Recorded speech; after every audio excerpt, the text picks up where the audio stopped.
اما امروز میخوایم در مورد زبان باستانی منطقه ماکا یا بلوچستان کنونی صحبت کنیم که داخل 3 کشور پاکستان، افغانستان و ایران کنونی قرار گرفته. در واقع داخل بلوچستان کنونی 2 زبان عمده وجود داره: زبان بلوچی و زبان براهویی.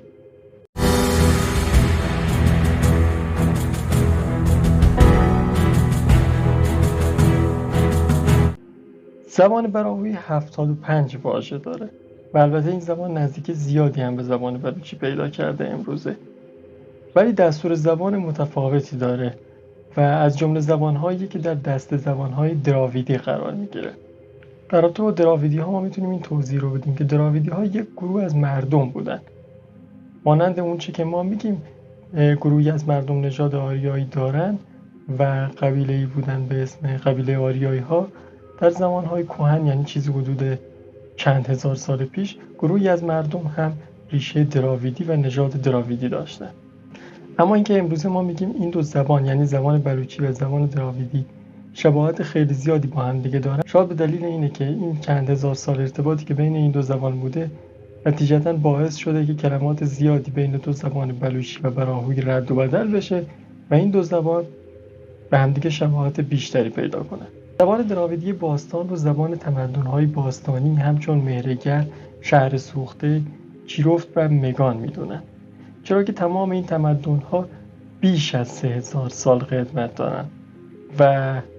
متعلق به مردم دراویدی هستن تا مردم آریایی. زبان بلوچی اما زبانیه که با مهاجرت پارت‌ها و قبایلی از اتحادیه ماد وارد سرزمین ماکا یا بلوچستان کنونی شده و سپس به واسطه حکمرانی بلوچ‌ها در منطقه، یعنی در زمان سلسله‌های اشکانی خصوصاً، تأثیر عمیقی رو زبان بلوچی داخل منطقه میذاره و نهایتاً زبانی که ما امروز به عنوان زبان بلوچی میشناسیم حاصل این تاریخ چند هزار ساله و حضور مردمی از قبایل پارت و اتحادیه ماد داخل منطقه ماکاست. در مورد زبان دراویدی،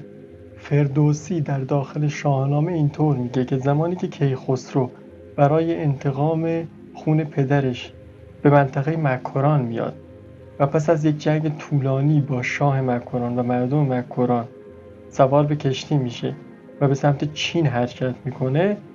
بعد از اینکه از کشتی پیاده میشه با مردمی مواجه میشه که با زبان مردم مکران زمین تکلم میکرد. در واقع فردوسی احتمال میره منظورش از کشور چین همون هندوستان کنونی باشه. اگه از منطقه پاکستان فعلی که قدمتش به 100 سال هم نمیرسه صرف نظر بکنیم، منطقه مکران همیشه با ناحیه‌ای مجاورت داشته که امروزه به عنوان هندوستان شناخته میشه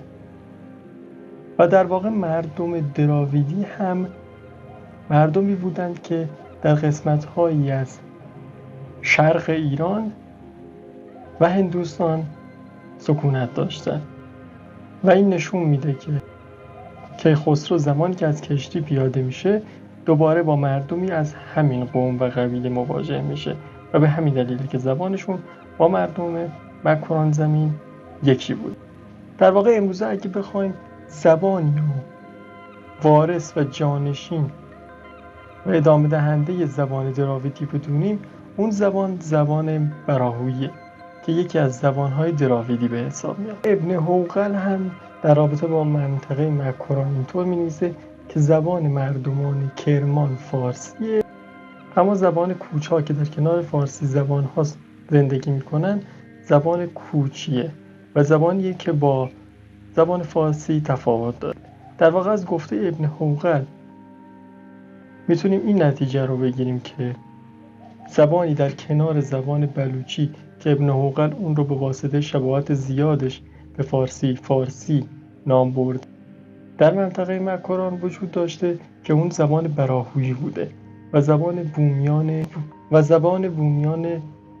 نژاد دراویدی در منطقه بوده که البته امروزه این زبان به دلیل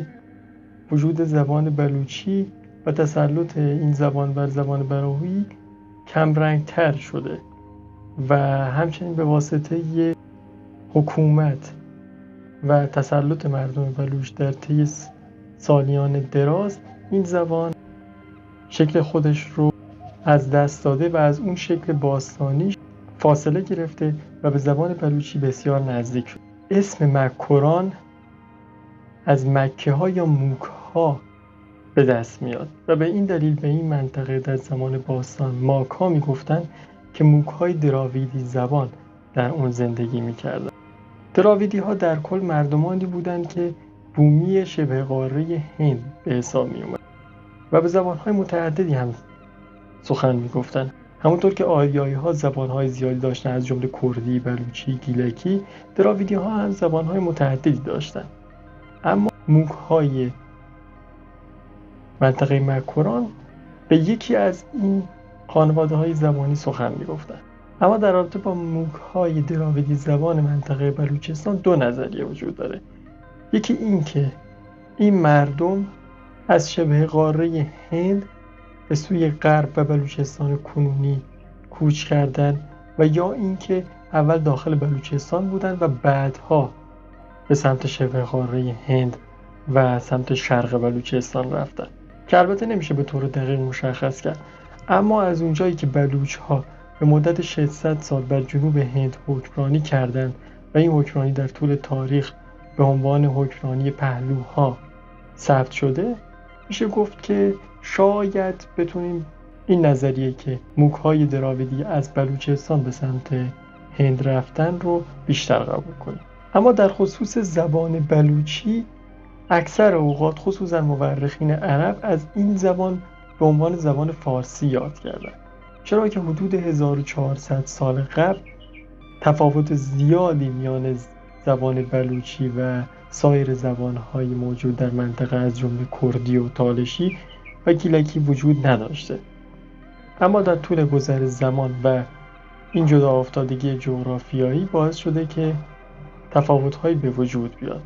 و در واقع امروزه اگه بخوایم بررسی بکنیم زبان بلوچی بیشترین شباهت رو به زبان پارتی اشکانی ها داره و هنوز هم بسیاری از آواها و کلمه ها رو در خودش حفظ کرده. اما زبان پارتی اشکانی که از اون به عنوان زبان پارتی باستان هم یاد میشه در واقع زبان رسمی پارت‌ها و شاهان اشکانی بوده که اجداد بلوچ‌های کنونی به شمار میان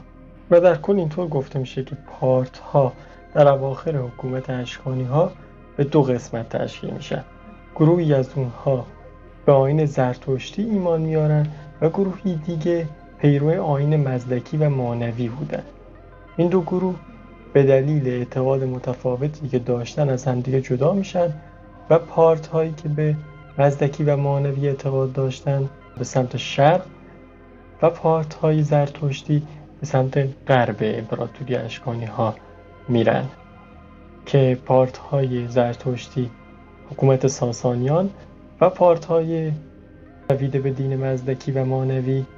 امپراتوری های دیگه رو در شرق تشکیل میدن و در واقع 21مین پادشاه اشکانی ها بالاچ یکم به حساب میاد که یکی از همین پارت هایی که به دین مزدکی و مانوی اعتقاد داشته. نهایتاً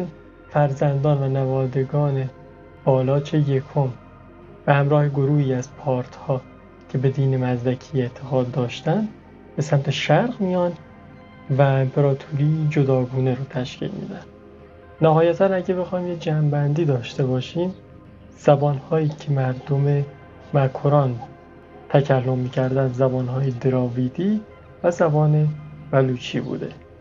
که زبان بلوچی که به قوت خودش پابرجاست، هرچند که در طول گذر زمان تغییراتی رو قطعاً متحمل شده و واژه‌هایی رو از سایر زبان‌ها گرفته و همچنین واژه‌هایی رو به سایر زبان‌ها منتقل کرده، اما زبان دراویدی تقریباً کم رنگ‌تر شده و خصوصاً در منطقه بلوچستان ایران کمتر صحبت میشه و امروزه زبان براهویی به عنوان جانشین و وارث این زبان شناخته میشه.